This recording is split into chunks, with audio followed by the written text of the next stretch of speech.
Richard Doyle, here we are at ATE, another ATE in the beautiful city of Cairns in tropical North Queensland. Are you enjoying yourself up here? Yeah, excellent, thanks mate. It's been fantastic. Do you have operations up here? No, we don't, but we actually, down the road we do at Townsville, which is a short little 4 hours south. We operate out to Magnetic Island and Palm Island. Of course. And we run the ferry service, we've got great product down there. We work with the local operators in getting people out to Maggie Island, and that's really an undiscovered jewel.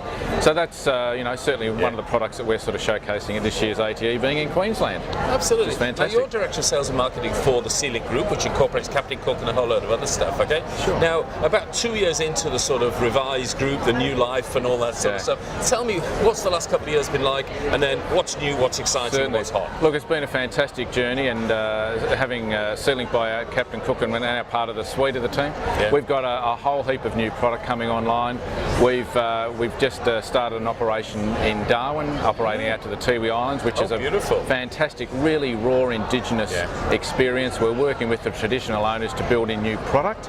We've just released a new product for AT this year, which is a walking tour with an indigenous guide around Tiwi Islands. It's a short 2-hour trip out there on one of our luxury cruises. Really comfortable. It's got all the mod cons that you need, and then you've got a fantastic experience for 4 or 5 hours with one of the indigenous guide, really looking at the art and the history, but also getting a really in-depth understanding. So it's a day visit? It's a day visit, yes. A couple of hours out, 4 or 5, 6 hours there? 4 to 5 hours on the island, 2 hours. So 7:30 to 5:30, it's a really good, comfortable day, and it's a great experience. Because Tiwi Islands, for a long, long time, you couldn't go there, could you? You weren't allowed to go there. Yeah, you've actually always been allowed to go there. There's been issues around getting permits, and we're working really closely with the traditional owners. They understand the importance of tourism and the employment opportunities for their guides and their community. But more importantly, we're providing a really important transport link for the community to be able to get to and from Darwin, and that's the real critical issue, and we can actually build product onto that. Because I mean, I would imagine therefore that the Tiwi Islands really is an authentic Torres Strait Aboriginal experience, because it's unspoiled. It is absolutely raw, and that's what I know when we went up there, and the first inaugural visit, we arrived and all the ladies are out there singing the welcome to the new ship song and all that. The kids are out there running around, so they're really excited, they're really passionate, they're really proud of what they do and how they can deliver it. So, we just want to capture that. We've had experience in working with Indigenous communities down here in Queensland on Palm Island. We actually flew the Mayor of Palm Island up to actually have a look at it on the inaugural, and that's a really good cultural connection that we were able to do. So those sort of things are fantastic. So round the group, we've got 4 new ships coming in Sydney, which are going to be used on our hop-on, hop-off service, and also some ferry contracts that we won. They're being built locally in Tasmania, the second one arrives. Catamarans, or? Yeah, they're fast cats, and they're 200 passenger vessels that are built actually to do open water as well, so we can use them for whale watching as well out of Sydney. So you can go out the heads, Certainly can go out of the heads. We commenced that this weekend, actually. The first one rocks out, which is fantastic. Because the whales are heading south now. They are. We had one of the team out there yesterday. We did an inaugural run out there, just a training run, and they saw whales, so they're in, which is fantastic. So as I said, they're being built. We had to take the second one for delivery next week. Another 2 coming in the next sort of 3 to 4 months. And again, we've got the technology and the local know-how here to design the boats, and they're purpose-built. They're environmentally friendly. They've got all the modern passenger conveniences for a ferry stroke, a tourist run, and that's really important. The other things, we've refurbished one of our ferries that operates across to Kangaroo Island, so that went into a major refit last year.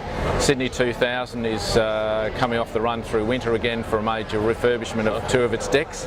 We did the engines last year, and the John Cadman 2, we spent $1.6 million on refurbishing that to really make it a bit of a sister ship to Sydney 2000, and that's now up and running, and the customer feedback's been fantastic. So if you have a look at the journey, I mean, it's been fantastic to get the investment back into the business, and Sealink's been able to bring that to us. We've just purchased some more brand new Scania coaches for our Adelaide sightseeing operation down in Adelaide. We're investing in new coaches on the island, and we're launching, and I guess really it's good we're launching and working with the Restaurant Australia campaign with Tourism Australia. We're introducing new product into Adelaide. We're using Maggie Beers as a wine experience, a food and wine experience, small group, again, up to 22 passengers. On our Kangaroo Island personalised four-wheel drive product on the island, we're introducing a food and wine experience on there. And then in Sydney, we've enhanced the wine menus on board Sydney 2000, our dining product. So it's all about the experience, and we know our feedback from our international guests, they love that food experience which we're able to provide across what our about the Murray? Murray is going gangbusters at the moment. We're just commencing our refurbishment program. We've done the public areas on board, the bars. We've repositioned the souvenir shop.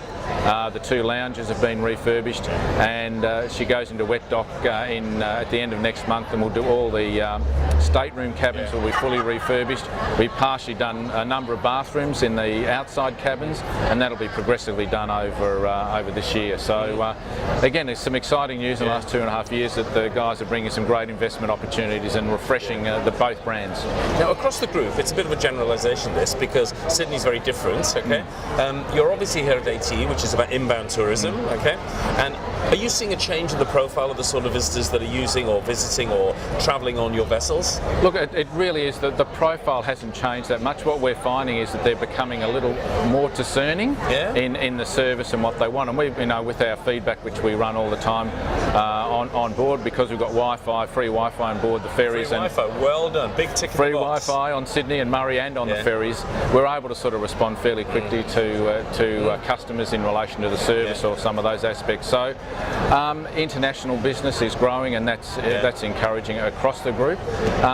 We're sort of reading next year is going to be, I think, still reasonably tough. As the airlines still go through their challenges and changes as we do. But I think we've got one of the probably most experienced international teams out there. Just sourcing, and we've got very, very strong distribution partnerships globally, and that's why we're here for a long time. So you can ride the rough waves. If you're starting a new business today, it'd be probably a bit tough. Yeah, look, I think there's always opportunities, and we're always looking at opportunities to refresh the business. Get the structure of the business right, and that behoves all of us as senior people here to actually have a look, tap into those business relationships, search out those business opportunities, and grow the business, for Australia. And that's what we're all about, is marketing Australia. It's the best place to come to. Richard Doyle, thank you for your time today. Thanks a lot.